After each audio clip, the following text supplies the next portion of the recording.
We are sentient. I am Timmy Mowafi. I am founder of media company Mo4 Network. We have 11 publications across the region, lifestyle publications, as well as being a creative agency. Most recently, we launched NFTs, which is a media publication focused on everything Web3, NFTs, and emerging technology, and Nifty Arabia, which is an NFT marketplace for the region for brands and artists. My personal journey into NFTs so far through these platforms has mainly been about learning and educating and talking, and maybe earlier on losing too much money thinking I can trade NFTs. I don't recommend that as a sort of in for anyone trying to get NFTs. It's very volatile and speculative. But on my right here, Waleed Shah, who not only has been a great sort of champion and educating people on the power of NFTs and the communities you can build with them, but is a brilliant photographer as well. As a commercial photographer, he's worked with the likes of Tom Ford and Red Bull and Emirates, and he's maybe made a name for himself with several personal photography series as well, which put average people on mock-up magazine covers, sort of championing exclusivity, body positivity, and just the beauty of individuality. Does that cover well? I could not have said it better myself. I might steal that, and that's like my new bio. I like that. You said you were human and sentient, but it seems like you're just mimicking. I'm a bit of a thief, maybe, but I'm still human. Prove you're not a bot. So on that note, NFTs. I think the first thing any photographer needs to know about NFTs is what an NFT is, and I'm going to leave that one with you, Waleed, to explain NFTs. Okay, thanks Timmy for the awesome intro. Just real quick, just to understand who's in the room. Who's in the NFT world? Show of hands. Hey, awesome. Some people are in All the these NFT. people are in the NFT Very world. cool. Okay, and so everybody who has a wallet at least. Great. A digital wallet, digital not wallet, yeah. actual Cool. wallet, Waleed. Okay. And then I'm guessing people around here, you guys are here just to see what the hell is going on, right? Like what is this thing we're talking about? Yeah. So guys, please, like, if you have any questions, if you want to jump in, if you have a comment, just jump in. Don't wait till the end. This is just a really chilled out chat. Okay. Cool. If you want to correct me, at all, if I say something stupid, if I say something, please like jump in. All right. So. Explaining NFTs, before that, kind of we need to explain what Web3 is, maybe, right? So Web3, you've got Web3, Web2, and Web1. If you go back, what was Web1? Web1 was, let's say, read-only, right? When the internet first started, you got your computer, and what you could do is, type in a website, and the only thing you see is the web page giving you information. You couldn't do anything or interact with anybody. It's just read only. The messaging is coming to you. You can't reciprocate anything. And that was Web 1. And moving on to Web 2, this is kind of where we're in now. This is what you know, which is the Instagrams and Facebooks and Ubers and sort of the creator economy, where you can create something, people engage with it. Social economy as well. So you can talk to your friends, you can order an Uber. So there's a give and take with Web 2. Somebody's created something, and you as the general public, you can interact with that, right? Web 3 is what we call the ownership economy, where you can now own a part of that internet. Web 2 was just, likes and shares and getting your money out, paying for something, where Web 3 is you can own a part of a company, a part of an artist's journey. You can, as an artist or as a brand, create a brand and put that out there and have other people own your stuff. So the way that happens is through NFTs. The things that you own are called NFTs, which are non-fungible tokens. Now, should we explain what non-fungible tokens means? Go for it. We have 5 hours. 5 hours? Wow. Speak slower as well. Okay. I will try to speak slower. No, go for it. I think, yeah, let's maybe explain non-fungible tokens and how NFTs work through smart contracts on the blockchain as well, maybe. Okay, I don't think I want to go to smart contracts first. I think we'll just sort of go very basic, right? So what is the non-fungible token? Non-fungible just means you cannot exchange it for something of similar or equal value. That's the word non-fungible. So for example, a fungible token is the dollar or any currency. If I give you $10, you can exchange that. Pounds. Yeah. If I give you $10, you can exchange that for an identical $10 note, right? That, you know, you can exchange that, $10, right? But if I give you my sweater, you cannot exchange that for a similar sweater, correct? Or your shoe or your hat, Mr. Philip, right? You can't take that item and exchange that for a similar item. It just, like our society just doesn't work like that. So that's a non-fungible token. What you'll need to do is, you know, if you want to go get 10 cans of Coke for a sweater, you can't go to a grocery store and say, hey, here's my sweater, can you give me 10 cans of Coke? It doesn't work. You got to go sell your sweater and then get the cash and then go get the 10 cans of Coke. So that's what an NFT is. You know, in regular life, all our stuff is really an NFT. So for the first time in human history, you can prove what you own online. Now, in a world where obviously we spend all of our time basically inside the computer, looking at our phone screens, everything's digital, why don't we put that same onus and importance in what we own online? And people are still figuring it out. Definitely, that's why I think kids these days get NFTs much, much quicker, because they've been grown up around this and they've been grown up playing games, or they have these assets. And the idea to own it also means something very profound is happening. It's turning everyone from a consumer into the opportunity to be an investor, right? Because if I provide an NFT to someone, they are now part of my community of people who own the same NFT. My goals are aligned with them, right? Because as I grow as an artist or a brand, as a company, the value of that NFT should grow as well. And so those people who own the NFTs end up being your biggest sort of brand ambassadors and help you with so much creative input to help you grow as well, which is, you know, a big sort of shift from how we usually understand things like brand awareness and marketing and growth, which has been sort of taken over and hijacked for the last 10 years by Web 2 platforms, big tech and social media platforms like Facebook and Instagram and Twitter, which sort of, whilst they're amazing communication tools and they're still needed today, but they've sort of sold this lie that you own your story online and your content online, but the only person who's really benefiting from that when you post your photos or your artworks or anything online is these social media companies who kind of make money off that attention. So by being able to sort of mint your work directly with NFTs, as NFTs, you're cutting out the middleman and being connect directly with your fans and being able to monetize directly with your fans in a much more honest and meaningful way. Yes. Dope. Cool. So, you know, guys over here, I think, you know, people that are sort of not in this space yet, is there something that you want to ask? Is there something you're intrigued by? Is there something that's been like boggling you for a bit that you want to get cleared up? And same thing on I guess this side of the room, everybody that's in the NFT world. If you have any questions, if you have anything you want to ask, please go ahead. تفضلي.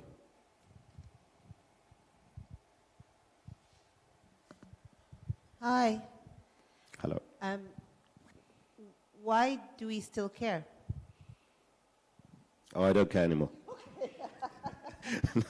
Go for it. I'll answer after you. Can you elaborate on that, please? So, you know, when Timmy first started to, you know, talk about this space and try to educate and inspire people about this space, it was nearly a year ago, 2 years ago even. And there was a lot of excitement, and everyone was talking about it, and everyone was excited to see how they could be part of the space and grow from the space. And what I've definitely seen very much, sadly and unfortunately, not that I agree with that, in the last few months is, as all of that noise around the implosion of the space, what I believe to be a temporary implosion and a necessary one, but that aside, has really kind of the people who are on the outskirts of the space that had real potential as creatives and storytellers and investors and developers really were kind of like, it doesn't matter anymore. Oh, it was just a phase. And so I'm interested to what's the story that we can tell these people to keep them inspired and interested for the long haul. It's like trying to explain the internet when it first started, right? And every person is now using the internet differently. There's no catch-all phrase. There's no one story that you can tell somebody to get them, interested or believing. And it's very down to the individual. So let's just do an experiment, right? What's your name? Amy. Amy, what do you do in life, Amy? I have a media company, and I'm also Timmy's sister. Okay, cool. Awesome. Timmy, but I'm Timmy's sister first and foremost. Okay. The media company is secondary, obviously. Sounds good. So your media company, what do you sell? What are you selling? Stories. You're selling stories. Okay. Do you let's say, do you run events at all? Yes, and we also do events. Cool. Let's talk about your events. Okay. Right. To me, the easiest or the most sort of low-hanging fruit of the NFT technology is tickets for events. Right. Right. So imagine, and this is exactly what's happening now. I'm not to throw shade on Cairo Photo Week at all, but right in this event we're in, you buy a ticket and you get a QR code, right? Now, when I was walking in to the room, they're like, hey, can we see your QR code? I'm like, yeah, okay, cool. So I had a screenshot of my QR code. And I showed them the QR code. And they're like, no, can you show us the email that you got the QR code from? I'm like, why? Here's the QR code. Just scan it. He's like, no, we need to know that you're the owner of the QR code. I'm like, yo, you got to come to my talk. So the whole QR code thing just defeated the purpose, right? Because, when you buy a ticket and you have a QR code, you can send that same QR code to Philip, to I can't remember your names, I'm sorry, to Diana, to Amy. You can send that QR code to everybody. And not just to scam Cairo Photo Week, but you can scam these people, right? You can say, hey, I can't make it to this event. I'm selling my ticket. And then Philip goes like, hey, I'm gonna pay $20 for it. Yeah, sure. You take his $20, you send him the QR code. And then Diana says, hey, I want this ticket too. And you're like, yeah, sure. Give me $20. And then you send her the ticket. Now they both have the same ticket, right? NFT solves that problem where, number one, all you got to do is show that you have the NFT in your wallet, your live wallet, and it can't be anywhere else. You show your wallet, and that's it there. So we know that it can't be anywhere else. Now, coming to sell it, let's say you can't make it. All you need to do is click sell on any of the marketplaces, and it goes online for sale. You don't have to go on Facebook or to find friends or find people that want to buy your ticket. It just, they know where to go if they want to buy that ticket. So that's what happens. Second thing, once they buy it, it goes out from your wallet into their wallet. Simple transaction and safe, secure, immutable. So we know that this is the only ticket that went from this person to that person. Does that make sense? Yeah, no, I mean, it makes absolute sense. And I think it's interesting that you answered that way and you chose to answer that way. I think part of the challenge has been, and certainly in the experience that we've had and seen, the people who are most vocal about the space tend to be creatives such as yourself. And in the majority of cases, and what happens is that these creatives are reluctant to focus on the utility. And they keep talking about these kind of very theoretical aspects, which I think make it very, very inaccessible. And so I think you're absolutely right. I appreciate the fact that you gave that very, very practical example. I know that's something that, we've certainly been trying to do. But I think, unfortunately, a lot of times, people such as yourself, who are creatives and are artists, seem reluctant to go, this is a thing that gives you ownership of the value. It's as simple as that, and has utility, however we figure out that utility later on. I think before going into sort of how artists and creatives are using this using this technology, I think, adding on what you said about tickets and utility as well, the idea is when you buy a ticket to one of these events, after the event, usually that ticket doesn't have value. But what someone like Cairo Photo Week can do is add utility, which is essentially associating benefits to owning this NFT and holding on to it. So, for example, what if I had this ticket and after the event, I can get free access to all Cairo Photo Week events throughout the year? What if I get free studio time because I'm a photographer and I need a studio space to work? What if I get one-on-one mentorships by some of the best photographers in Egypt all year round? You can imagine the value of this NFT, of this ticket, will grow, and by the time the next Cairo Photo Week goes around, I have the opportunity to sell it at a higher price than I initially bought it as well. Where do you stand now as an artist or a creator in the idea of adding utility? And I know that's something that you've always sort of tried to do in terms of when you offer NFTs, you offer something with it as well. It's not just the art. But art, the point of art, right, is how does it make you feel, the emotions it stirs. And utility and benefits have got mixed in with the art and NFTs in a sort of intrinsic way. So how do you feel about that as an artist? So I got into the space for the utility, right? And I think, just to put things into perspective, art is a very, very small part of the space, right? Photography and fine art, that's a very, very tiny part of the space. Most of the space is about using the tech to solve problems, right? So what I tried to do initially is to integrate this Web3 life into my business. So what I did was I had this project called Mawjood, which is what I'm wearing just now, and it was a project where I helped creatives get back to work through COVID. I had shot about 400 people with that in that project, and after COVID was sort of over, I didn't feel the message was the same, but people still wanted to be a part of the project. So I decided, okay, let's use Web3. Let's get people interested in Web3 in a way using this project. So what I did was I minted all of these pieces and gave, in the smart contract, I put in that 50% of the fees of the first sale goes to whoever is in the actual image. So what happens is when people buy this image, everybody in my community gets paid, right? Now, why would people buy an image of a random person? I needed to create a demand for those images, right? So I'm like, you know what? This is how I get booked now. This is how, if you want to be a part of this project, if you want to get a portrait done by me, the way to pay me is to buy 2 NFTs. So when you buy 2 NFTs, I get 50% of each of those, and 50% goes to whoever's in that image that you bought. What happens there is all my community becomes my marketing machine because they want to get their images sold because they get paid when they sell. So marrying art and utility, I think is probably the key to onboarding and bringing people outside the space into this space. Right, and getting them to understand that it's not that complicated to get into. It's hard to wrap your head around it, right? It is hard to wrap your head around it. But like actually just getting into the space, creating a wallet, putting some money in it, and starting to transact is not that complicated. Yeah, I mean, try telling that to my mum, for example. It's still quite complicated to like. It is. Do that. But I think that's one of the barriers. Maybe is.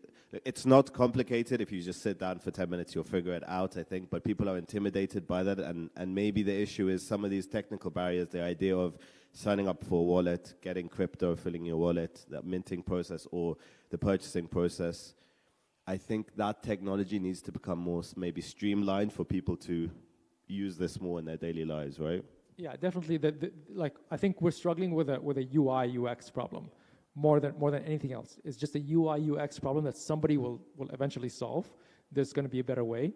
I mean, we're doing an experiment later on today, and we're going to see how difficult it is to navigate that UI, and we need to find better ways to navigate it. But to sort of come full circle, Amy, does that sort of answer your question about adding utility, or was it you, Timmy, that asked me the question, like adding utility to your art? A lot of artists are very like, no, this is art. The value is in the art itself, and like that. I mean, there's an argument there to be made, yes, right? But it's not going to move the needle when it comes to the masses. So that's why I really like the sort of royalty share model, and this is happening with music as well. I think this is going to be the next evolution of music distribution. There was vinyls and then cassettes and CDs, and after that there was MP3s and then streaming platforms. So the idea being that if I sell just a small portion of my song, let's say 5%, 3% of my song, and split that up into 500 NFTs, each one worth $100, what can automatically happen then through the music distributor is every 6 months or every 3 months, I will get a percentage of the streaming royalties coming into my wallet. So that means, for example, if I cop onto an artist where they're still early and I've bought that NFT for very low amount, I can gain from all of the future royalties of his music as it gets bigger. Or a big artist, like just happened with Rihanna, sells a song which is already getting millions and millions of streams, a percentage of that is NFTs. And that can only happen through NFTs because of the transparency and the immutability of this wallet connected with the blockchain, showing that everything is happening. It's not some middleman hiding some money on one side and then giving some bit late. It happens it has to happen automatically and trustless and permissionless, without lawyers, without people kind of needed to sort of mediate that asset exchange. So I think royalties will be a big thing. And I think in terms of your question about why we care now, I think with NFTs started because, cartoon monkeys were selling for millions of dollars. It's an interesting story. But now we're in more of a bear market, a bull market when everyone's super bullish and optimistic about what's happening in the crypto and NFT and Web3 space. Now we're in a bear market where everyone is kind of quieted down. They say bear markets are sort of better for building. What does that mean, actually? It means you're not caught up in everybody trying to make money fast, right? You can sort of slow down. The prices aren't increasing at an astronomical rate. Boring. It's boring. So you can slow down and build the actual product that you want to build. Take your time with it. Make sure everything's working, and then later on put it out when things kind of start to move upwards. And I think what usually happens, the Web3 space is very unregulated. And that's kind of the point, because it's decentralized. It's not a centralized figure deciding what happens on the blockchain and removing you if you do something naughty like Facebook, right?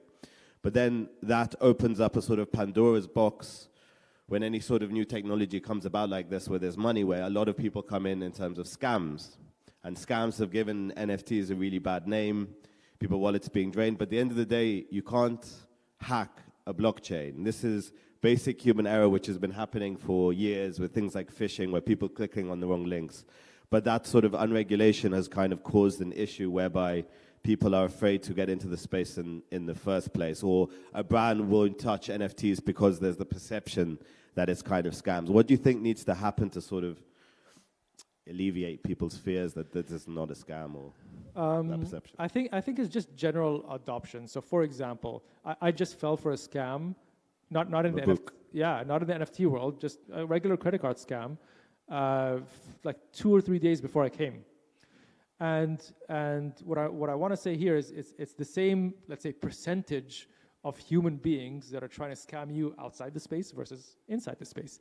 People will try to scam you wherever you are. It's just normal human behavior.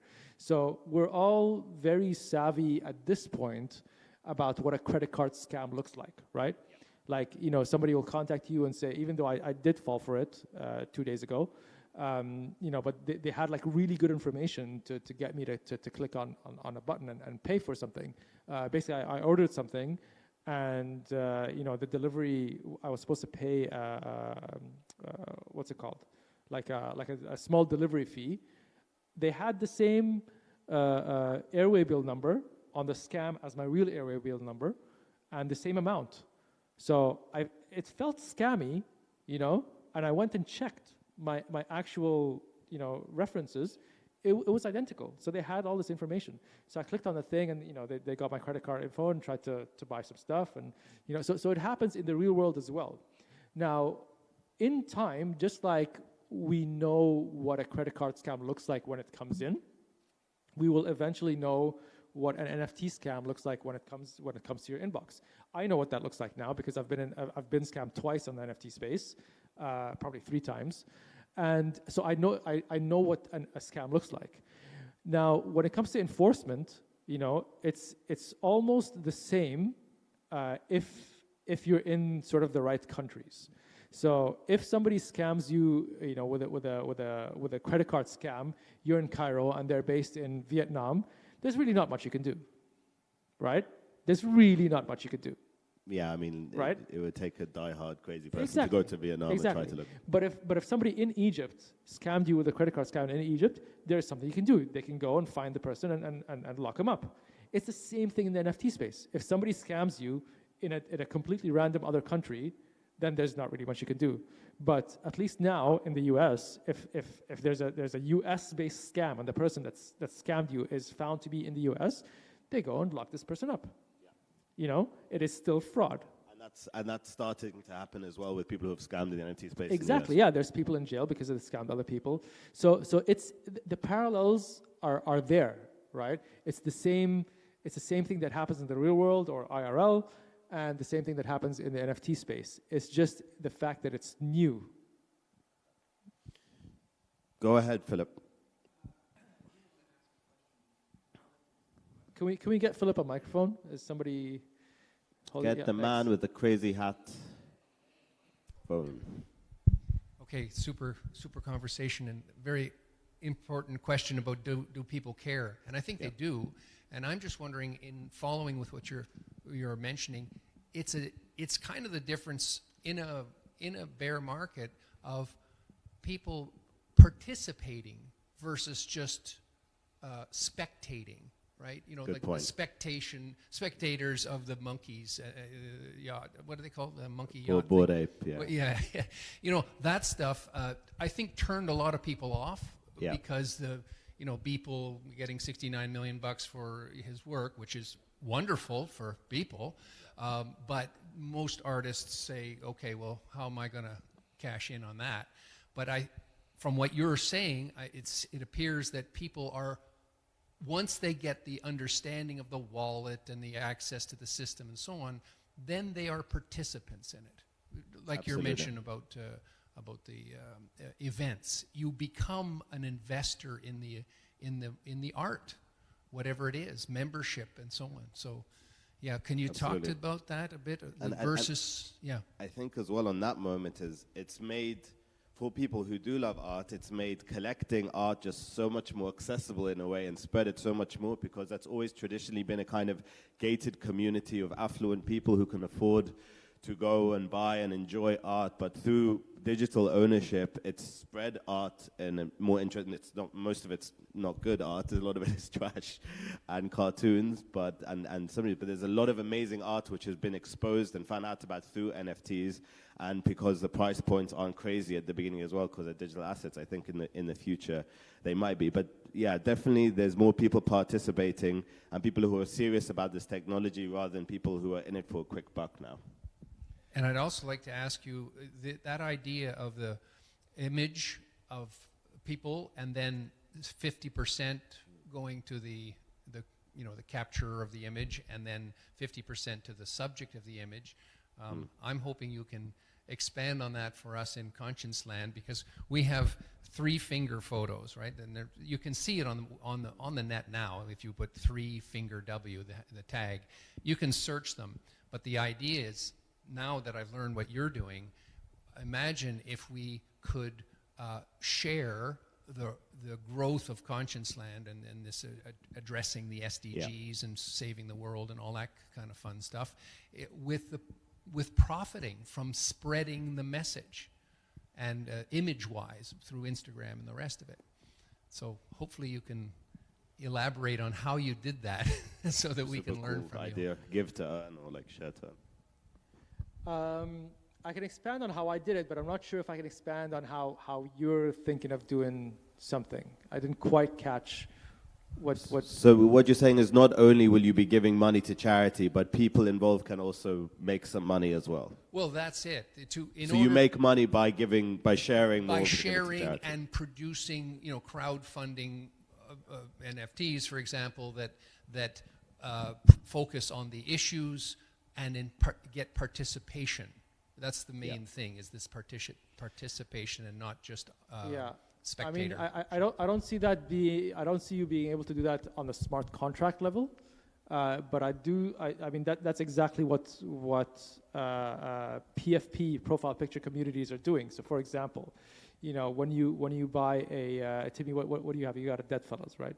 So when somebody like Timmy buys a PFP that's from the Deadfellas community, right? He now owns that IP of that particular Deadfella, right? So what he can go and do, him and everybody else, you know, individually can go and do is start brands with that Deadfella that they own, right?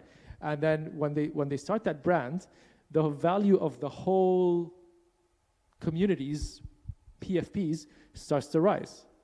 So that when he then later sells that PFP, he's then made a profit. So that's what's happened with the Bored Apes is people have taken their specific ape and used them to create restaurants, rolling paper. They've used them as their faces as musicians and artists. So imagine everyone's using this IP in their own way. The value of the whole project gets bigger. And then brands come and even want to license your specific IP or PFP or picture as well to use for their brands too. Right. So what if you are the brand? What if you're this three finger is your branding of yourself as part of a community, and you do exactly what you've said there? Instead of it being a series of apes, it's a series of 8 billion people. Yeah. Yeah, you can do that. Yeah. Anyway, ideas, and I love this conversation.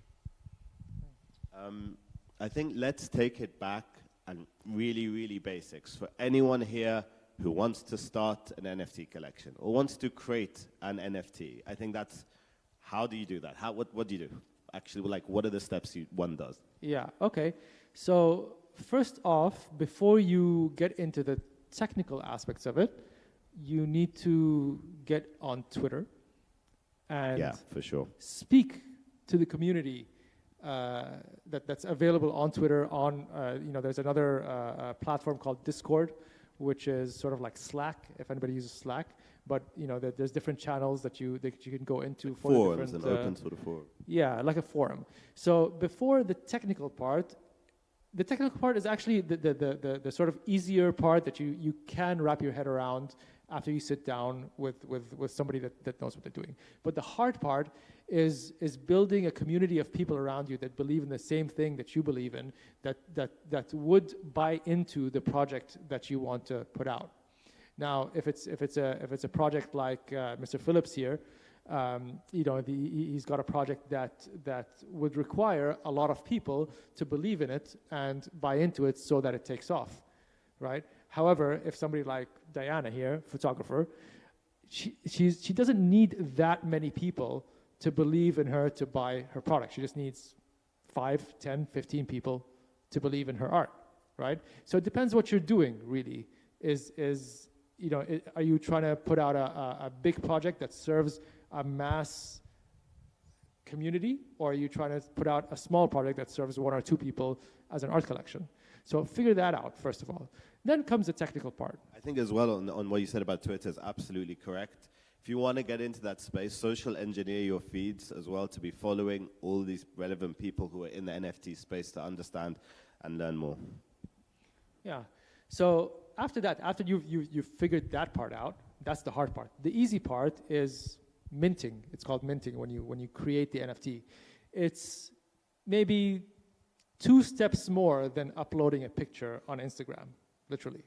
You go into one of the websites, whether it's OpenSea or Manifold or Foundation, whatever the websites are. You upload your image, connect your wallet, tell it what the description is, just like you write your caption. Tell it how many you want to put out. Tell it how much you want to sell it for. And you click sign. And that's it. That's the easy part. The hard part is getting people to buy it. Right? So, I think we'll get to that as well in terms of how do you actually build that community of people who want to buy the NFT.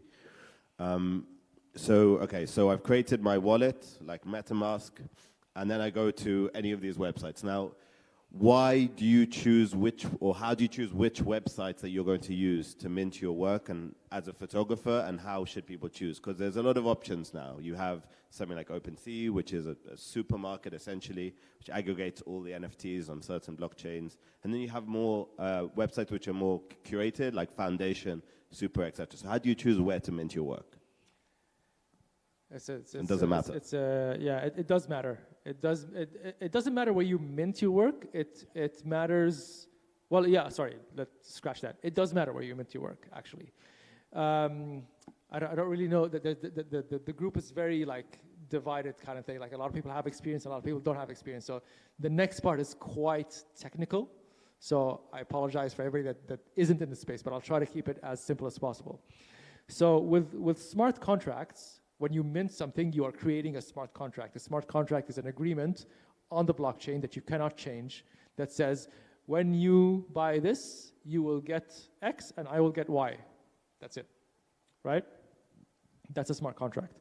And it also says that after you buy this X, if you sell it, I will get Y% as a creator. Imagine like a deed to any property you own, but without a lawyer having to enforce those things that the contract says. A digital smart contract does that automatically, what's written in a contract. So when it comes to, let's say, art, as an artist, I would like to have control and ownership of that contract. So I would mint it somewhere like Manifold. Manifold is a place where you can create your own smart contract and upload whatever you want to it. And then after it's minted, you can put it for sale in any of the other marketplaces. But for example, OpenSea, it's a general contract that everybody uses. You don't own that contract. And once it's minted, it sort of kind of gets lost in a sea of other stuff, right? So these are, in very, very simple terms, these are sort of the two options that you have. Now, obviously, there's other websites that do this, and there's other websites that do that, right? But these are the very the very simple two ways to think about it. And could you sort of briefly explain gas fees? Every transaction that happens on a blockchain takes up some energy because all these servers and computers around the world are confirming these transactions on a blockchain, which costs a little bit of money. So that's also maybe a step or a barrier sometimes people have to do first. Could you explain like how that works and gas fees and gas fees? Let's try to simplify it. So when you go and do any transaction in the real world, right? If you go and use your credit card somewhere, if you're at the grocery store, if you're at the pharmacy, and you go and use your credit card, the guy will say, "Hey, by the way, I got to charge you 2.5% more," right? You guys get that, right? So where does that money go? That goes to the credit card provider for providing that network that helps you move money from one place to another, right? But that's one company. So imagine that all of us here are part of this one network that's plugged in. They were plugged into the same network. And everybody here has an iPad or a screen in front of them. And in order for me to move my money from my pocket into Timmy's pocket, all of you guys have to witness that, right? So when I say, "Hey, Timmy, I'm going to move $10 from my pocket to your pocket," right? You guys, it comes up on your screen. "Hey, did Waleed move $10 from his pocket to Timmy's pocket?" You guys are witnesses. You say yes. Everybody says yes.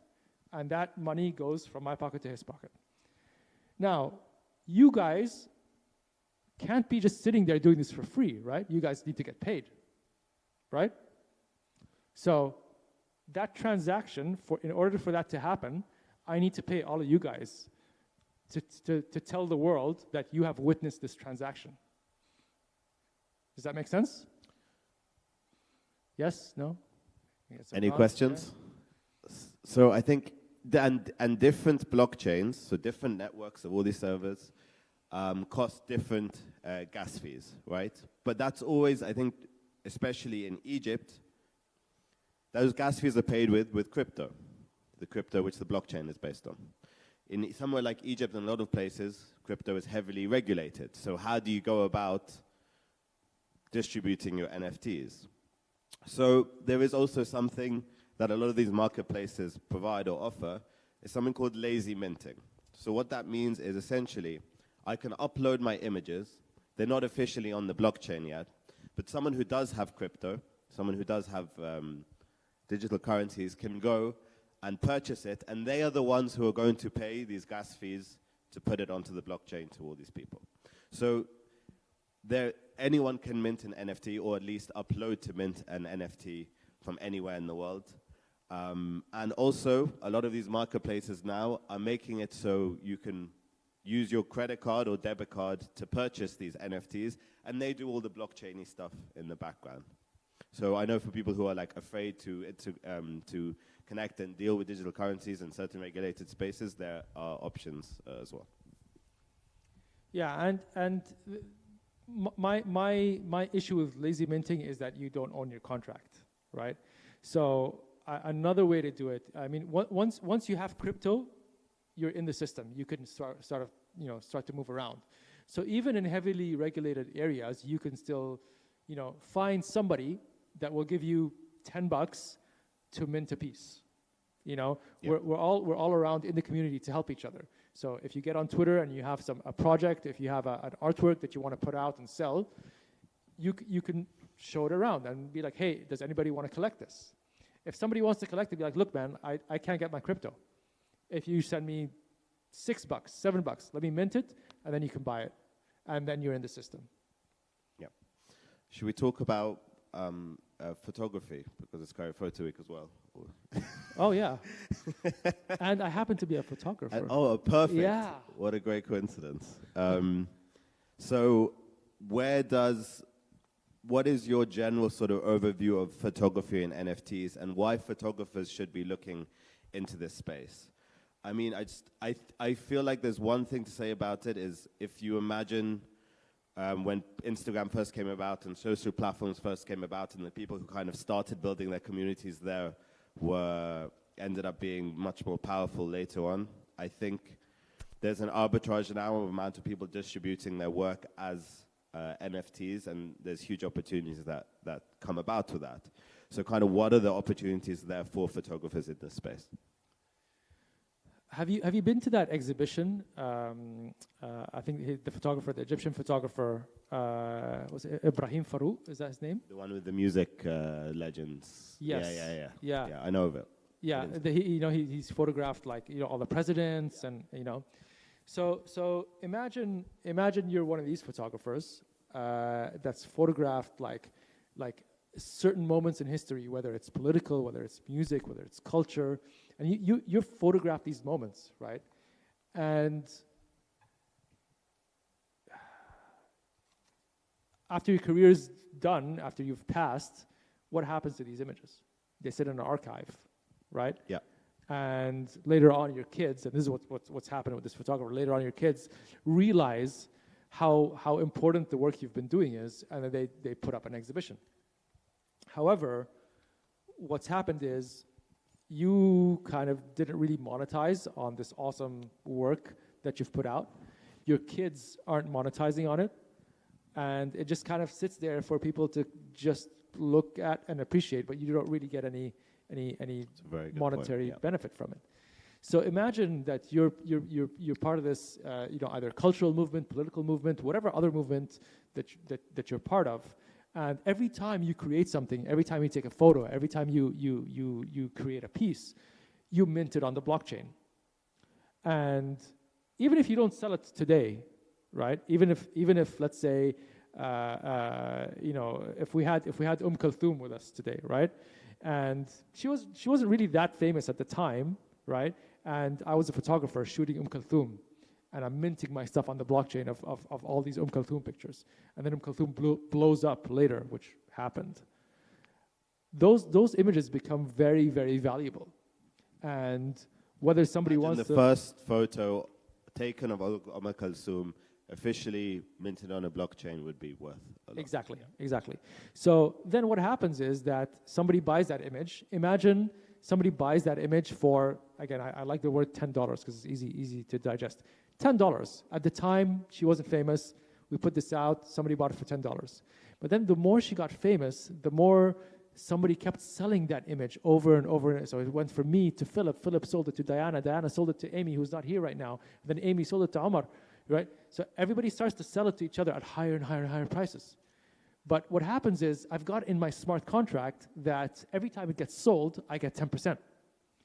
My wallet gets 10%. So absolute game changer for artists. Throughout time, I'm getting 10% of each of these transactions. And when I die, my kids will get my wallet. And they will continue to reap those 10% benefits every time it changes hands.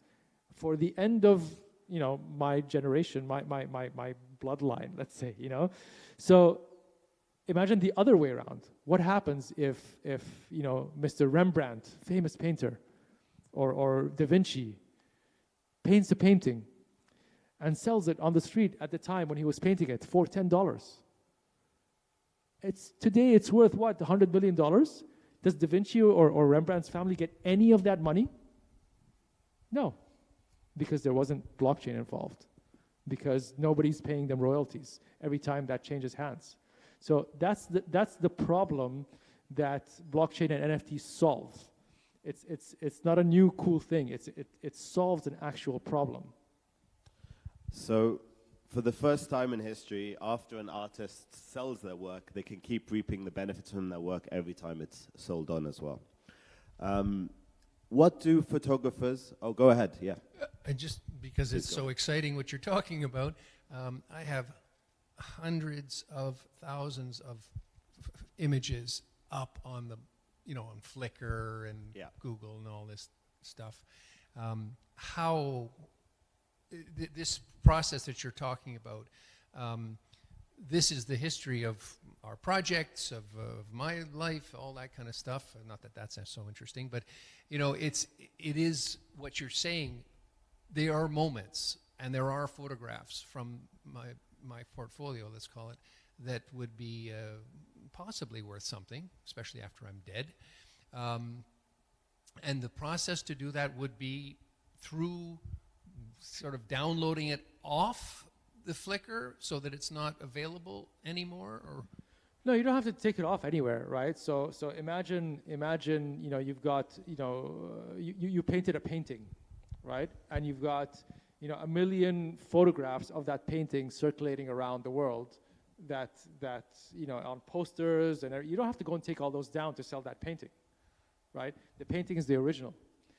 Hence, the NFT is the original. If I take a picture of the Mona Lisa, it doesn't mean I own the Mona Lisa. If you upload something to a blockchain, like I said, it's like a timestamp. It's a confirmation that this is the original that happened at this specific point. So you could download your images, upload them to the blockchain. They're yours. It shows that you own them. And then hundreds of copies could be everywhere across the internet, shared on WhatsApp or otherwise, but there's a proof that this is yours. And so on Flickr, for example, you would put the NFT is available. Like if you want to, yeah? Yeah. You could put a link to the NFT if you want. Put a promotion in order to sell.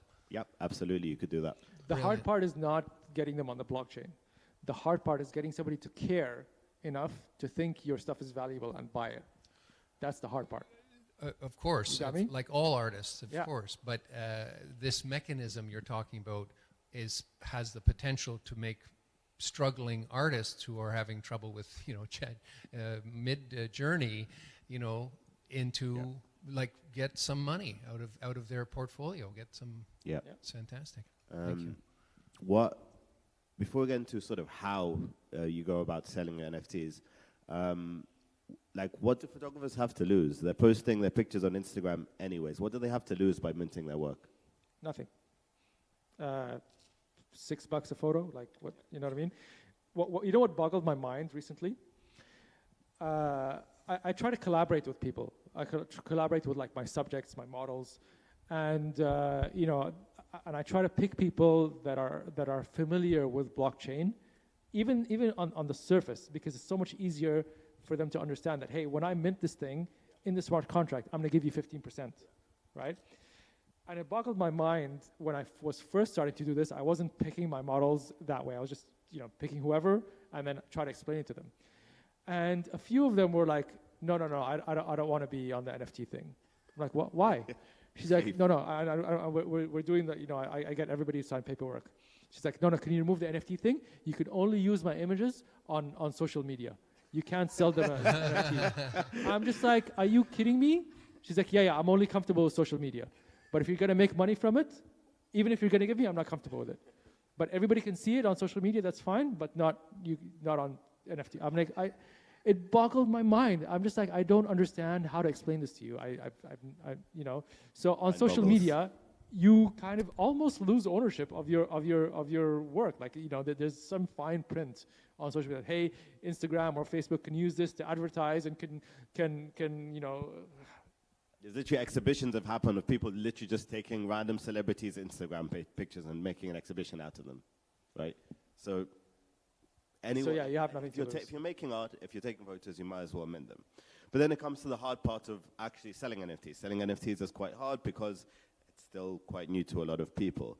How do you go about, as a photographer, how do you go about creating a series or a collection or even an image which is worth purchasing as an NFT? Do the same rules apply to anyone going into photography or art, etc.? Yeah, I mean, not everything every artist makes is art, and not everything. Yeah, seriously. Yeah, we experiment a lot, right? Like not everything I make is awesome, right? Like it's not.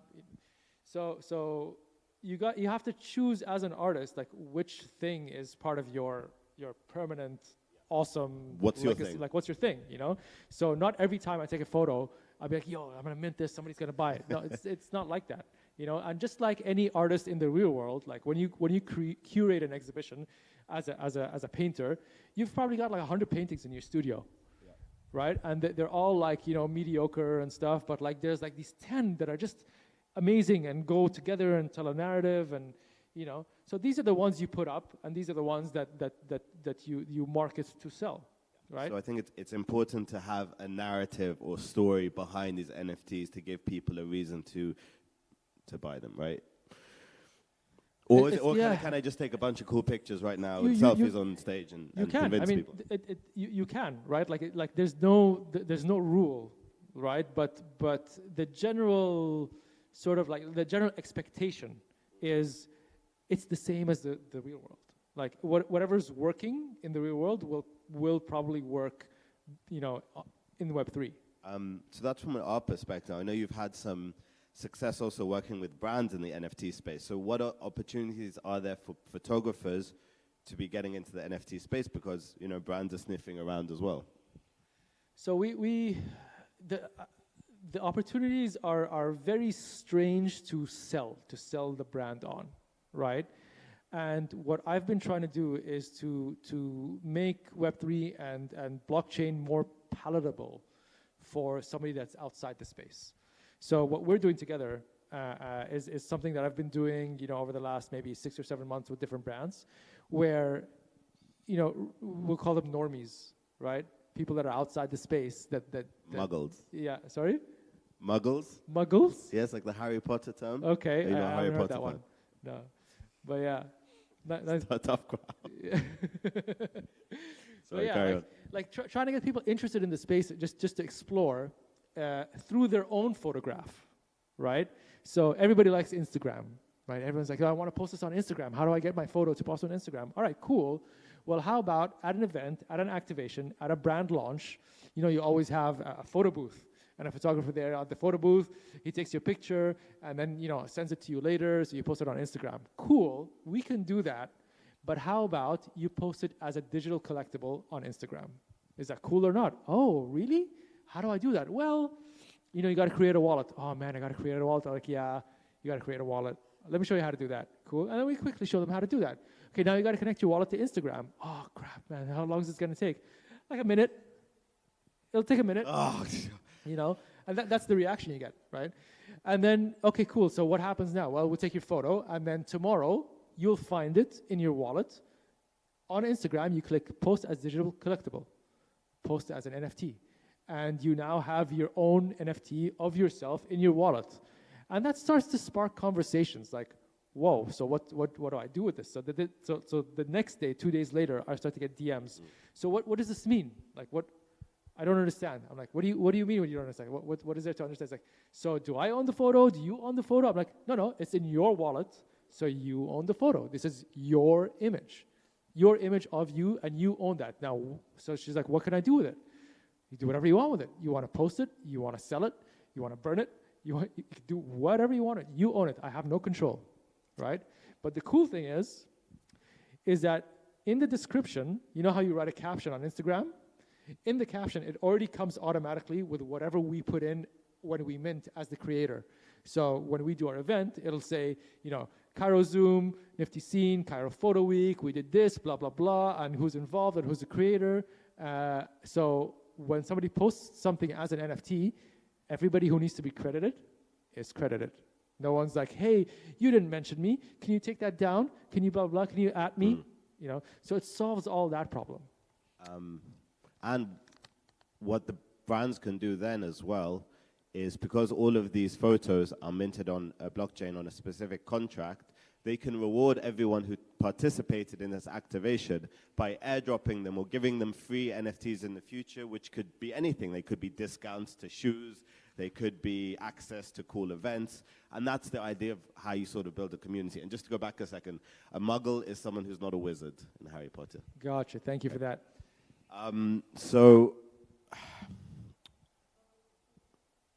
Yeah, someone who's not a wizard in Harry Potter, that's a muggle. No. I wasn't a fan. I think I saw one of them. Blockchain is the magic. Yeah. How does someone decide as an artist to mint one photo or many editions of a photo? Because you can mint a photo, or you can decide I'm going to have 100 editions. Each one is original and be marked as 5 of 50 or 5 of 100, etc. How do I decide what kind of collection I want to mint? Nobody can answer that question for you. And on that as well, how do I decide how to price my NFTs? Nobody can really answer that question as a catch-all, right? Every artist is different. So for example, if you're used to, photographers are used to selling editions of their prints. Yeah. It was like a really weird concept for the NFT space. Oh, everybody's selling just one. And then recently, people started selling editions. Like, what the hell? Editions? So then it, 2 weeks later, it became the norm. And then, 4 weeks later, people are doing open editions, and selling 20,000 copies of one photo. So, and then, this week it kind of died down. Next week, I think maybe, the one-of-one collections will be. So nobody can answer that question. You really need to focus on, who you are as an artist, what your community looks like. If you are able to sell, a one-of-one for, 0.5 ETH, then maybe you can sell an edition of 5 for 0.05 ETH, and together that's 0.5 ETH. That's kind of maybe how you look at it, but it depends how much you can or sell. How you. And then the market kind of decides. And the market decides, and you can test out the market, every once in a while. But nobody can answer that as a catch-all. So something else which I really do think is quite magic about photography NFTs. Actually, I'm gonna do the Harry Potter reference because I know you're such a fan now. There's like a scene. There's a scene where they're walking past the photos and the photos are coming to life, right? And they're speaking to them. Because these photos are minted on a smart contract, it's digital, it's programmed. It means you can program these smart contracts to do anything with this visual. So photographers like Ayla Musa does this well, an image which by day looks a certain way because the sunlight is coming onto this image of a woman at a beach. But actually, as the time changes during the day, you'll see the photo changes as well and gets darker and darker until it becomes a night, and that happens continuously. Another cool one I saw was the Robert De Niro one, where someone took loads of pictures of Robert De Niro's face in different expressions, happy, sad, angry, normal, and linked it on the smart contract. So the price of Ethereum, which is a crypto, based on the price of the Ethereum, his face would change, either get angry or sad or happy, and it's continuously changing. It opens up a whole dimension of creativity, I think, photographers, when they think of their pieces as interactive as well. Yeah, that's a genius idea, right? There's also, I went to a conference in New York where somebody created an art piece that, depending on world events, danger zone or not. So it kind of changes in color and shape and whatever. That's so really like interesting. there's always like a piece that's always changing, in different ways, depending on what's happening in the world when it comes to politics and war and Bitcoin price and markets. And it was really, really cool. Have you heard of the Color Conference? Right? This discovered it from a man who runs a big paint company here in Egypt. He's part of this sort of shadowy, what do you call it, group who decide what the trending colors are in the world, right? Which is headed up by Pantone. Every year, this is true. Wow. This is So he's the guy that the got reason like why things green is in these days, right? Yeah, Like he's and the there's, guy like, that did the color green of thing. the year is magenta. All of this stuff, they all meet, right? And they get like heads of like Nike and CEO and all these people, and they meet and they decide based on the world events that are happening, things like Corona or wars, or is it happy, or are we going towards the future? They have all these talks and conferences, and based on that, they come up with a color, and that's fed into basically everywhere, furniture and fashion and design and everything. And that's why you start seeing a lot of colors sometimes. Wow. It's, mind-blowing. Essentially, blockchain, what you said, can do that, right? It can happen automatically based on sentiment online and decide anything, right? I'm not seeing the connection there. I'm saying this blockchain, right, because it's Yeah. on the smart contract, could be programmed to change color based on sentiment Yes, around the world. I got you. Yeah, so yeah, in you the same way, people are doing this kind of manually, I guess. Blockchain can automate that whole process to decide what is the sentiment of humans at any point. That's interesting. I got you. So you have a piece that changes based on the color that these shadowy color people decide. In general, just like Yeah. a piece which can constantly change based on how people feel is amazing. Yeah, like a mood ring. Like a mood ring. Is that from Harry Potter or was that? No, I just yeah. Basically, what I just said is a mood ring.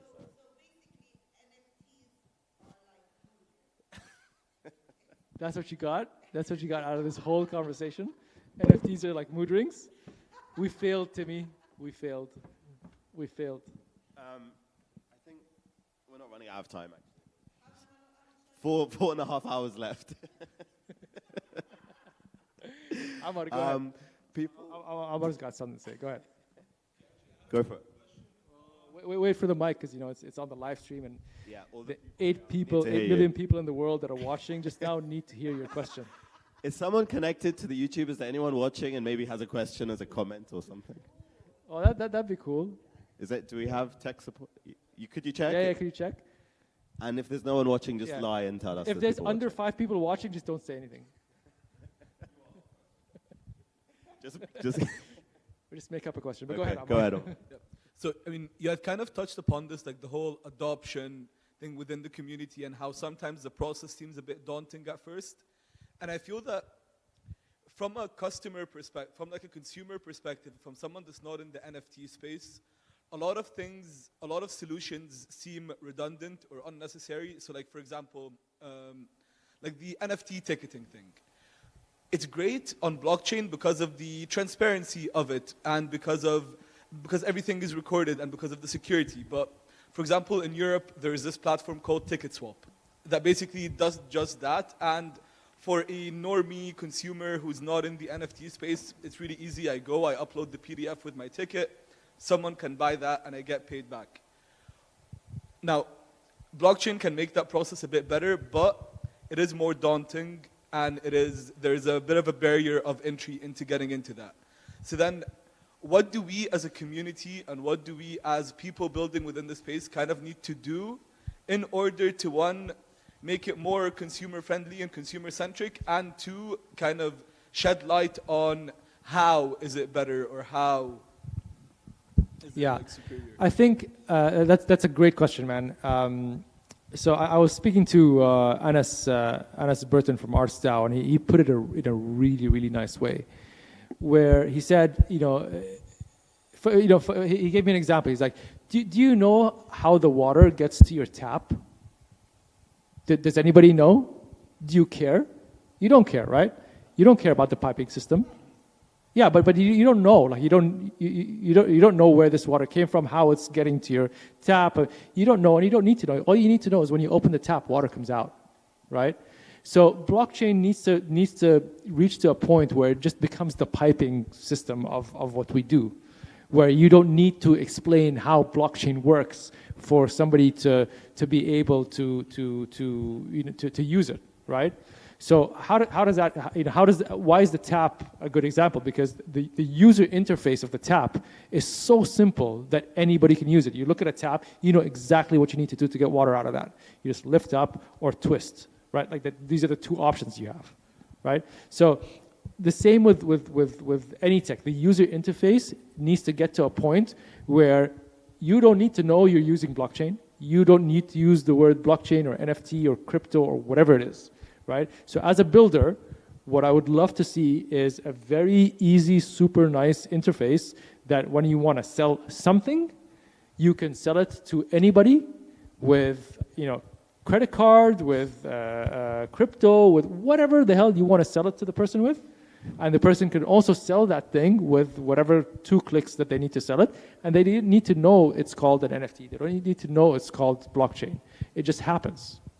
The word NFT will become completely redundant, I think, within 5 years. Just like Instagram are calling them digital collectibles, or Starbucks are calling them journey stamps and replacing their sort of coffee stamps with NFTs. It's like when the internet started and people calling it the information superhighway. It's ridiculous, right? No one's going to use the word NFTs. It's just going to be a thing that you use. And I think as brands and companies start to make that process, as you said, more seamless, as just a thing you're doing, I think we won't even think about NFTs in the same way we don't think about internet or water or piping, right? So things like Shutterstock and Getty Images and still exist in the form that they do, where you pay for a subscription, you pay, and then the photographers get paid. Surely NFTs can replace that whole format, no? Or I don't think so. I think they can both live in parallel, right? Like when you but what can replace it is probably AI, right? Yeah, Shutterstock actually just did their AI integrated into the website. Oh, really? I didn't see that. I saw it by chance yesterday, and it's rubbish, but that was interesting. Yeah, because NFTs is like this sort of unique one of one or editions, art collectibles, or you can fine if you want to use a specific image for advertising and you buy it off an artist, fine, you can do that. But generally, for mass audience, you need Shutterstock and Getty Images. You need those images because you go to an event and there's celebrities there. You take photos of that celebrity, then you license them for the newspapers, right? Or you need an advertising image. You have an image of a person playing football next to a mother. You type in those keywords and it happens. Now they can live separately, but I think what might happen is probably Shutterstock might be overshadowed by AI because the photography is it's so photorealistic now with AI. The same keywords that you're using to search for an image on Shutterstock to buy, you can generate the image that you want in AI and just use that image. Do you want to talk a little bit about, it's a bit off topic, but do you want to talk about how you feel about AI? People are split. How do you feel about AI being a photographer and the tools available now? I was just at a talk, was it yesterday? I think it was Nuran and Mark Hanna, and they were like polar opposite opinions. Philip was there as well. I'm of the opinion that our opinion doesn't matter, really, because regardless what happens, the market will decide what's best for the market and what's going to be the norm. So, for example, when the car first came about, the people that had horses were pissed off, right, because their horses would be redundant.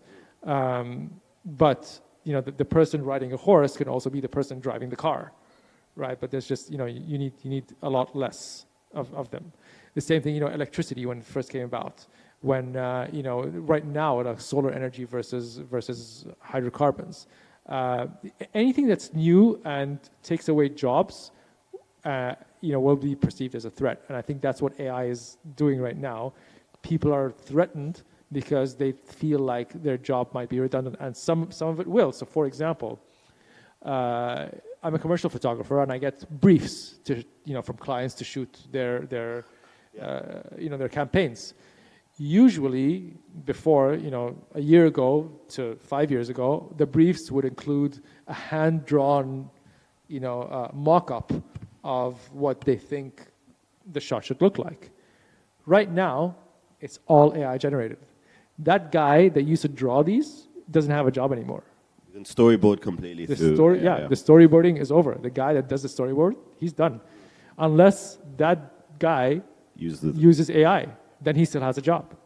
So I think that's probably what's happening. I mean, there's the other conversation of like selling AI as art directly. I'm a little skeptical with that. I'm on the fence. But do you think there's anything that you could do to change that, or do you think it's inevitable that people will just sell it? My opinion doesn't matter. My opinion really doesn't matter, right? If somebody wants to buy a piece of AI art and pay for it, cool, fine. So it's the same with Bored Apes, right? Like somebody said that this is worth something and convinced somebody else that this is worth something, and then there's a whole group of people that bought into it, and now everybody thinks it's worth something. It's the market. Absolutely. Do we have any questions from our millions of fans on YouTube? No, there's too many questions to sift. No, there's no questions because it's so clear what we're saying. Like they understand it. They understand exactly what we've been saying. We can go home now. Yeah. Wait. Nice. Question over here. Oh, really? Someone did it? Amazing. What's it called? Hold it. Is this some ME shots or? No. So what's your band name so I give it a shout out as well? Thank you. For the millions of followers. It's the Middle Frame. Middle Frame, okay. Yeah. We're going to discuss this later. Discuss it later. So, please stop asking me about that. Yeah. I'm very thankful that you brought up AI, to be honest. Like, when we started the Middle Frame and we launched it a few months ago and we started approaching more and more investors, so everybody was asking, like, it's not a hot topic anymore to have a marketplace. So you either have to choose one of the most trending topics. It's either NFTs or the generative model. And we got stuck thinking, okay, the Arab world is way behind in crypto. The legalities behind it is so complicated. And selling NFTs, we don't know if the crowd wants it or not. As you said, the market will decide. But the same goes for the AI generative model. A lot of copyright issues right now with the lawsuits happening against X names because some used Getty images. And I used Runway this morning to extend an image, and when it extended the image, it put a Getty image watermark. Exactly. I was like, what? I'll show it to you. It was Omar who did it. It was brilliant. So I wanted to just like kind of brainstorm like the external factors rather than the market itself and the demand, but the factors of copyrights on the AI or the actual demand in the MENA region on NFTs and crypto, if that will ever change your thoughts. I mean, I didn't catch that. Can you repeat that question there? Yeah. So it's about the external factors, the legalities, the copyrights on AI, or the actual legalities of using cryptocurrencies in the MENA region, like focusing on Middle East and North Africa. I was just thinking one model that could be interesting. So you have all these licensed pictures. You could essentially train your own AI and feed it all these images so that it would be a better version of any other AI when getting whatever it is, people in the Middle East doing stuff. So if I type that stuff in now Midjourney, it's a really generalized intelligence. But if I can hyper-focus it to real-life images of Arab people doing stuff, and there's always biases with the global ones, that could be a cool model. That's exactly what we're doing. So boom! Are you hiring? Come on board, as I said to Amy before. Thank you. In terms of legalities and regulation, I don't know, what do you think? I think it's a matter of time. I don't know how it will look in terms of, it will be heavily regulated, but I know Dubai is a great model in how they've sort of done it, I think. I think the question you're asking, they're not, it's not either or. I think they're very, very different. So I think you asked, like, is it going to be the regulation of external factors like crypto or the regulation of copyright? And I don't think they're related at all. No, they're not. They're completely separate. Right, regulations on crypto is sort of a country by country basis of what their financial system looks like and what risks they're willing to take, right? Let's say UAE and Egypt. Egypt is sort of like, hey, don't do anything. It's all banned. Don't touch it, or you go to jail. The UAE is the total opposite. It's like, look, we don't know what the hell's going on, but do whatever you need to do, and we'll see what happens later. So these are the two different approaches. But then copyright and AI is a very different conversation, and I think that it's going to be sort of a top-down practice that starts probably in stateside. Like the U.S. will probably figure that out before anybody else, because their copyright laws are the best in the world, and that might later cascade down to everybody else in the world. But then, breaking that copyright will probably have less and less consequences further into this region. Right. There's tools that exist now which can detect if something was created with AI or not, especially with ChatGPT. I'm not sure with images. We're assuming that those tools will exist. But do you think that makes sense to hold in court? Because all of the ideas that we have when we create art is from every other artist, and it's just doing it quicker. Do you believe that it should or could happen where they would make it illegal to sell? I mean, I'm not qualified properly. I'm not a lawyer. I'm not qualified to answer that question. But there are two sides of the argument, right? There's the argument of like, hey, look, as an artist, this is an argument, Philip, you made yesterday, which is a great argument, which is like, look, as an artist, I've copied somebody I've learned from, right? And the next person that's learning from me is probably copying my stuff. The AI is just doing it faster. Right, so there's that argument. Then there's an argument of sort of the legal side of things. Of like, okay, cool. If it's more than X percent, call it 10%. If it's more than 10% resembling the original, then it's infringement. If it's less than 10%, then it's inspiration. So how do you draw these lines? I don't know. I'm not qualified to answer that. But these are sort of the two arguments. And good luck to whoever's like trying to sift but it doesn't through really this. matter. It doesn't matter. It doesn't matter. It doesn't matter. The thing is, something I said yesterday as well at the talk was, do you remember when they first came out with the synthesizer in the 80s? Like there was a huge uproar. Like, how dare you use the synthesizer and not a real instrument? Like, okay, that sound that you're pressing, where did it come from? That's my the music sound. syndicate in Egypt is still doing that with rappers.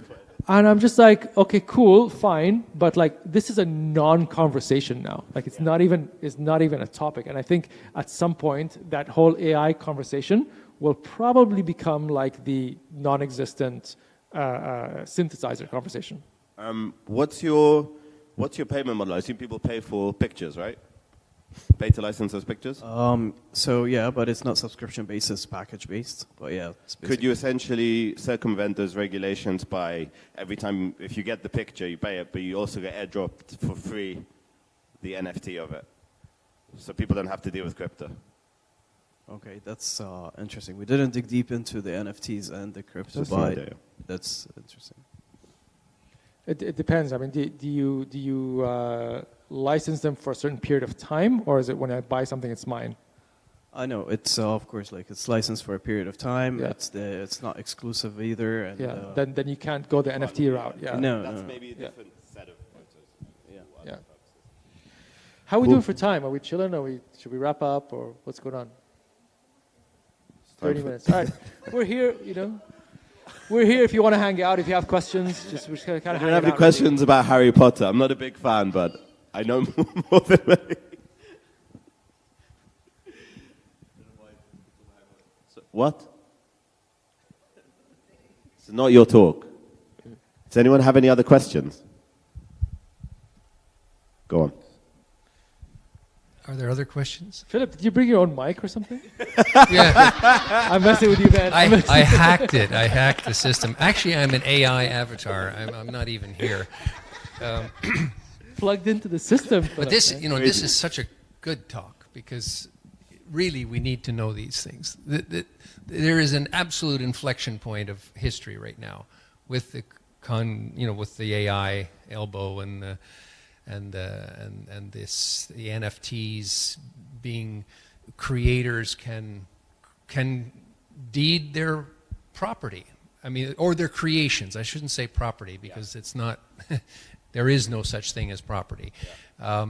But at least this point in time, when you created an image or you created a song or whatever it is, now I think we should be celebrating it There's a lot of fear about AI and a lot of fear about the blockchain and a lot of fear mostly from the top, honestly. You know, the blockchain fear is from the ruling group, and the fear of the AI is, I think, largely from the populace.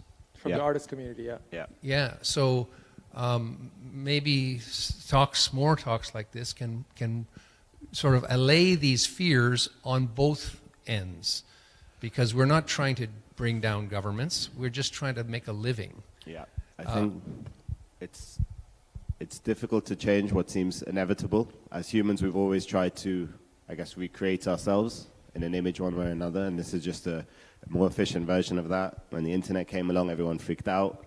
When apps came along, everyone's like, what the hell is an app? And then you had blockchain, and we have metaverse, and we have NFTs and AI, and everyone gets very scared, right? But it's just like, this stuff is going to be, and already is, part of our lives, and so it's better to educate yourself and be part of that change rather than let that change happen to you, I think. You're too young, but you know, there was a thing called desktop publishing. You know, the introduction of the Mac, 512. Yeah. And that the industry thought, oh my God, it's the end of the world. You know, that secretaries are going to be, you know, producing our corporate publications. And of course, did that happen? Well, for a couple of months. Fear sells as well, like media. Fear sells, so, you know, media usually will go that route, right? Absolutely. And the fear from these blocks of creators, whether it's workers, you know, like, you know, unions even, and I'm for unions, but you know, this idea that we're going to keep our jobs exactly the way they are and get paid more, I don't think that's realistic at all. It's as you say. Yeah, I mean, this kind of just reminded me, like, you know, my mother worked for, you know, whatever it is, 25, 35 years, you know, as you know, somebody in an office that writes things.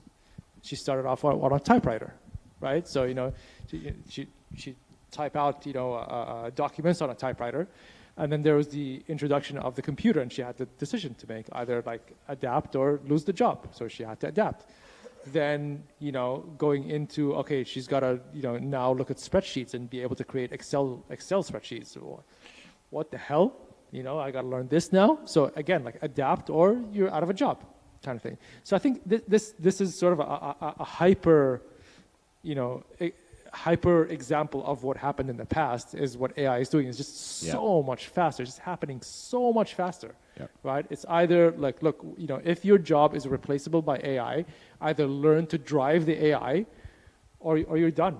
And I think that's where most of the angst comes from amongst the you know, the things that we have talked in, is that people we're at the leading edge. Actually, we're early adopters in all of this. Yeah.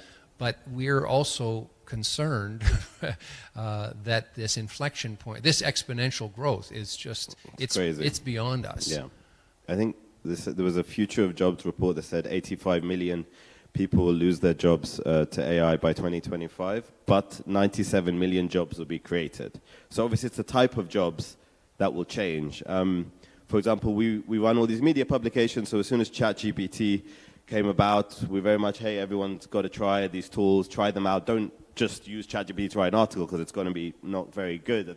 Now it will get better. But, you know, for the most part, you can imagine that, you know, if we, like we were discussing, if we ran all of our articles that we've ever done through, you know, it's machine learning and created this AI, it could probably spit out exactly what we want. I don't know how to create that. I would need to hire people to do that. And I think those are the kind of jobs who understand how the tools and how to create the tools and how to teach the AI, how to teach it empathy, how to teach it patterns are the jobs which are going to be created and become more normalized over the time. And for the first time, people in the creative industry feel like, I don't know, like the thing I spent 30 years learning has now become irrelevant. But that's, like you said, it's just cycles. This kind of always happens. I don't know how you can future-proof your education, but yeah. Yeah, you can't. I mean, the same thing is happening with me personally, right? I shoot, I guess I used to shoot cars for a living. And I'm getting a lot less car briefs because they're mostly being done in CGI. So, you know, So I met some people over here. I'm like, yo, like, you know, somebody's like, yeah, I do CGI car work. I'm like, dude, show me. show me how this works. Show me this work. Absolutely. And he showed me how they do it. He's like, dude, actually, like, if you're tech savvy, like it's quite easy to learn. I'm like, man, I gotta learn this. If I'm to keep that source of revenue from the commercial car work, I have the contacts already. People call me anyways. Like, why don't I learn this new CGI method and come up with imagery and videos that would take a lot more money and time to produce. And you'll be able to drive your own car around in the metaverse. Yeah, There you go. but that's an interesting point, because it brings up a question for me about ethics. And like, people, I used to be a press photographer, I'm just taking pictures of people getting shot. That's the real thing, and it's horrible. And that sells. If it bleeds, it leads. So that was reality. I don't do it anymore. But the CGI car, you mean it's created? It doesn't exist. Yeah. Yeah. So and so this company, Ford or whoever, is selling a thing that doesn't exist, and they're in the business of selling things that exist that have four wheels, but they're selling a thing that. You're saying like it's a false advertisement. It's kind of false No, it's advertising. Like, not it doesn't really even false bloody advertising. exist yet. No. And I could draw a picture of my car and use that as an artwork to No. sell. Right. That's because you're actually selling the physical. I don't think that example. makes okay, sense you mean there, it's yeah. a real car? It's a real car. Yeah. Like it's just like the for example- photographic image of it. Exactly. And the video of the car Yeah. moving and all It's the not functions. Avatar. Yeah. No, it's not an avatar. No. They're selling But the people real have car. tried to sell digital cars as NFTs. Yeah. Okay. Yeah. Yeah. Should we kind of wind this down, wrap this up? Yeah. Yeah? Absolutely. Oh, go ahead. Oh, there we go. Can we wait for a mic because we have millions of viewers on YouTube that want to hear your question. Okay, I come Never from gets old, huh? I come from a different background, as I'm an engineer. When I was back in 2000s, we used to draw the drawings by our hands, and it was very tedious. And many times we would make very fatal mistakes just because it's hard to stay focused on the drawing, not because I don't know the information. As we used AI in our work, each time I used it, it was magic. Yeah. The thing that would take, let's say, a month, I could do it after I do the code. I could do it in about 5 minutes. And that code, some codes I have used and created, I use them after, let's say, for 10 years. And I still use them. When I was teaching at a university, I used the same codes to teach my students, and I gave them to my students, to the research. So I really can get why in photography the fear of AI is that huge, whereas you can look at it's a tool. It's not my enemy. It's a tool. If we are speaking about plagiarism, about stealing, about that, I don't know what you call it in photography, but in that case, copyright issues and all of that, it's always here. I mean, many photos, many very famous photos were displayed in the press and went viral worldwide. And that after a while, some photographers came and said, no, this is not, this is a fake photo. It's the same as a script. If it's written fake, we can, after that, prove. The idea is, are we going behind AI so blindly and canceling our minds, or are we using it as a tool? I am the real mind, not the AI. AI is just a tool. Just as I'm driving the car. I'm the one driving, the car is just a tool. So I don't get why in photography that fear is so huge. And it's a huge debate in this photo week. Thank you. Yeah, that's a good point, and I think the answer you answered yourself. It's about the copyright issues. It's about the ownership. As artists, you know, the value of your brand or your art is based on, you know, who created the original work, right? So if you cannot tell who created the original work, then it doesn't have that much value in the art world. So I think that's why artists are fearful. Now, when it comes to engineers like yourself, you're like, I don't really care about intellectual property. This just makes my life easier, makes my work faster. I'm going to use it, right? Okay, okay, okay. I see that it helps people because some people have very good. Some people have very good ideas, but they don't have the talent of drawing, of hand-free drawing. And at the same time, some people are very good in hand drawing, but they are just copying. They are just copying. Sometimes I say, this is very, sorry, it's very stupid. Why don't you just go and take a photo? You know, something from the things. Yeah. Because the photo is very much better and very much the quality and the variations that I can do and the different modes and the different effects that I can do. I don't think it's something very smart to spend your life just copying photos. Copying something else, yeah. Yeah, it's the same as getting a book and writing it. Yeah. Okay, we have now a copy of the book. A copy of the book. In your handwriting. Can just make it by the computer, and I can create millions of copies from it. Yeah, so that's the debate, right?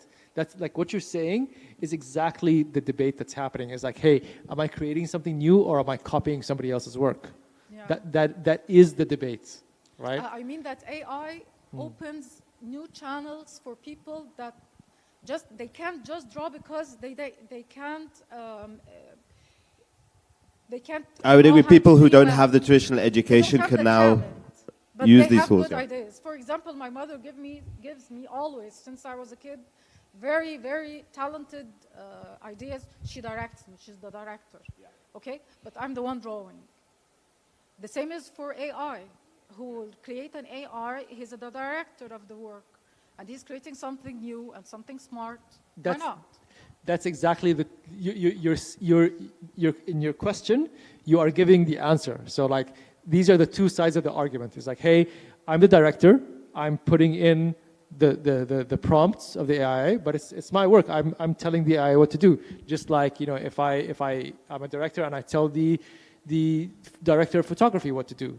If I'm the idea person and I tell my employees what to do. You just don't need the director of photography anymore. You still need, I mean, I don't get it in photography. Photography, you see a real thing. It's a scene, and you take the photo. Mm-hmm.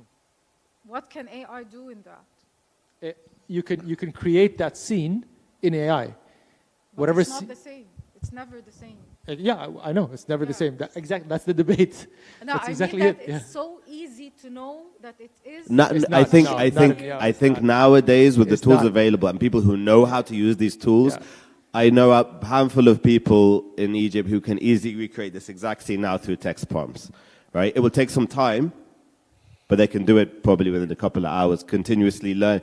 Amending, changing the scene, getting more detail, and they can create a very similar scene to what's now. But I think what's good, I think what we can, is maybe a relief for now, is all these ideas at the end of the day with AI, it's taking from a sort of fuzzy, compressed version of already what's out there.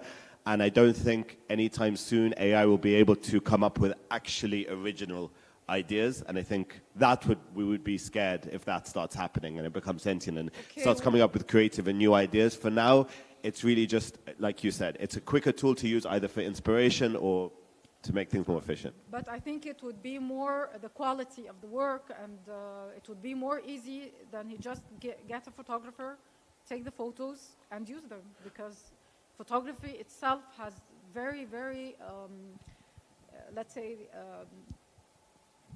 now it's not like before. It's not like the 90s. It's very advanced. Yeah. So is AI very compatible or very challenging, and they can give the same product from a real photographer? I believe an AI can, look, I mean, what's that term, uncanny valley? I think AI can reproduce exactly what a photographer does, and it's about the person prompting or the person behind the camera who decides what that image or the final image is. But I think if I put an AI photo and I took a photo and prompted AI to do the exact same thing, I don't know if you'd be able to tell a difference if it's a good prompt. A specific prompt. I've seen like really good work, and I'm like, hold on a second, is this real? Yeah. You're like, I've seen really, really good work. I'm just like, this can't be real. Like, the only reason it couldn't be real is because maybe, the things in the image don't work at the time that they were supposed to be taken. No, like the things they were wearing didn't make sense in the thing. But like, did he set that up? That couldn't, So yes, there's really good work out there. Okay, so now in civil engineering, every project at the end, not at the end, from the very beginning, they make something using also AI and databases and also the drawings. They create the BIM model, and from the BIM model, you know the BIM model. I get the idea. Okay, and then after that, they create as a 3D scenery or video of the whole place.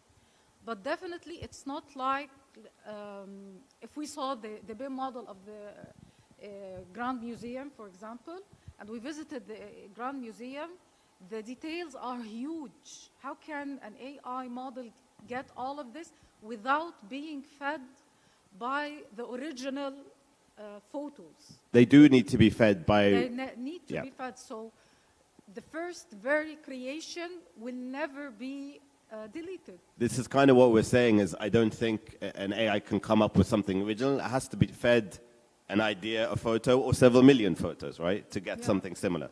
So what you're saying is the original image or photo will always need to be taken by the human, is what you're saying. What I'm saying is I feel that photographers are very safe. That's what You're I'm good, saying. bro. I'm good? Yeah, you're good. Yeah, you're Cool. good. Thank you. That I don't get why, where's the fear of what? You can't be... I think maybe it's when I want to... I don't know, when I as a commercial photographer, I think there's a fear there because I can get something quite specific without spending money. Yeah. Having to pay a photographer. So it's a cheaper alternative. It may not be the exact alternative, but sometimes people go for what makes more sense financially, and I think that's a problem. People really don't think about the human impact when we have new technologies. People think, how can I gain from this? What's the capital from this? And because technology is mainly made to make our lives easier and to help us develop more and be better. For sure. Yeah. Okay, thank you. Thank you so much. Thank you, everyone who came today. Really appreciate it. And all the millions and billions following us, watching online. Like, share, subscribe. Like, share, follow, subscribe. Hit the bell button. Thank you, guys. Thank you so much, Timmy. Really fantastic. Thank you. Where's your mic, Philip? And a round of applause, please, for Philip. Thank you so much, Timmy and Waleed, for this amazing discussion. And there's a trophy, an appreciation trophy. Oh, Thank cool. you so much. Can we mint this? I think I gotta switch. Hold up. Cool. All right. I don't remember my life before the stage, actually. It's been so long.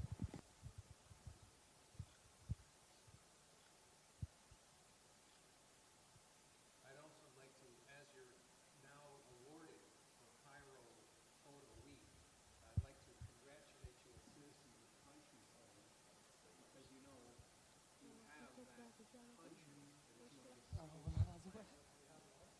Well, you have territory in consciousness. It's going to be NFT'd through your technical expertise. So thank you so much. It was great meeting you. Yeah, real pleasure. How you doing, man? I'm all right. Great talking to you.